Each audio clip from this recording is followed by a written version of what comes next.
আজ এক সপ্তাহ পর অভি ভট্টাচার্যের জন্মদিন আমরা পালন করতে পেরেছি। আর আমরা এসেছি কোথায়? ব্যারাকপুর। ব্যারাকপুর অন্নপূর্ণা মন্দির। আমি প্রথমবার এসেছি।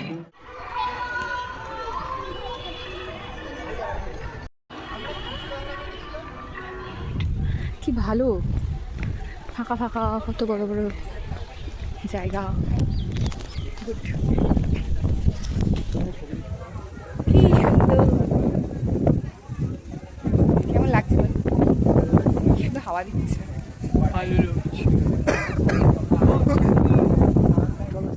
গান্ধীঘাট থেকে বেশ ভালো হাওয়া খেয়ে বেরিয়েও একটু খিদে পেয়ে গেছিলো, তো তাই জন্য একটু পাপড়ি চাট খেলাম এবং তারপরে চলে গেছিলাম হলো জুডিওতে উইন্ডো শপিং করতে, যাতে সময়টা কেটে যায়। বার্থডে কেক ফ্রম, তুই এনেছিস তো কেকটা? ফ্রম বোন। কালকে যে আমাকে তাহলে ধোকা দিলি তুই, ওটা জিজ্ঞেস করে, ওটা জিজ্ঞেস করে ধোকা দিলি। দেখি, মানে আমার বার্থডে নয়, এর আগের ওটা আমাকে চকলেট খাইয়েছিল, এবারেও খাচ্ছি। Thank you. আমার বার্থডে নয়, আমি চকলেট পেয়েছি। তুই বলছিলিস না একটা হেডফোন তোর নাকি খারাপ হয়ে যাচ্ছে,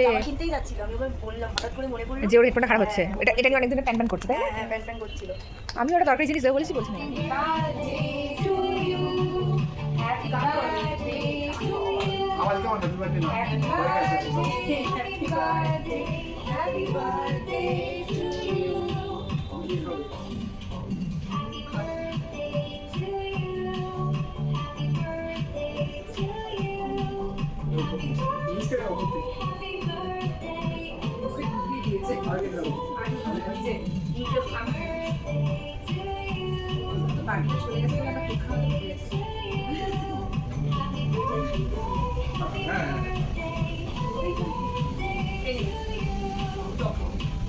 এই যে মমিনার থেকে পেয়েছে কমপ্লিমেন্টারি, উফ ব্যাপারই আলাদা।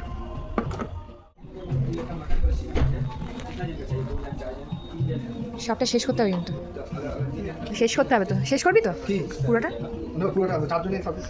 ওদের দুজনের ওপর আমার ভরসা নেই, ভরসা নাই ওই তোদের দুজনের। ও তো আগের বারে নাটক করছিল তোর জন্মদিনে। মোটামুটি পারে, তারপর বাড়িতে কি আছে, চকলেট আছে। ও আচ্ছা, ভাত ভাত। এই বাবা, আশেপাশে লোক এসেছে, এবার একটু ওর নাম নে, ঠিক না বলন্ত তো তাও বেটার। আমার ভিডিওতে উঠছে ওর এই নামটা, সবাই জানে যাবে তোর নাম, তোর জাতীয় নাম। এইভাবেই সেদিনকে সন্ধ্যাটা অভিকের বার্থডে পালন করা হলো, একটু লেট করা হলো, তাতে কি আমরা তো মজা করেছি। সো এখানে ভিডিওটা শেষ করলাম, ভালো লাগলে অবশ্যই লাইক কমেন্ট আর সাবস্ক্রাইব করে দিও। এখনকার জন্য টাটা।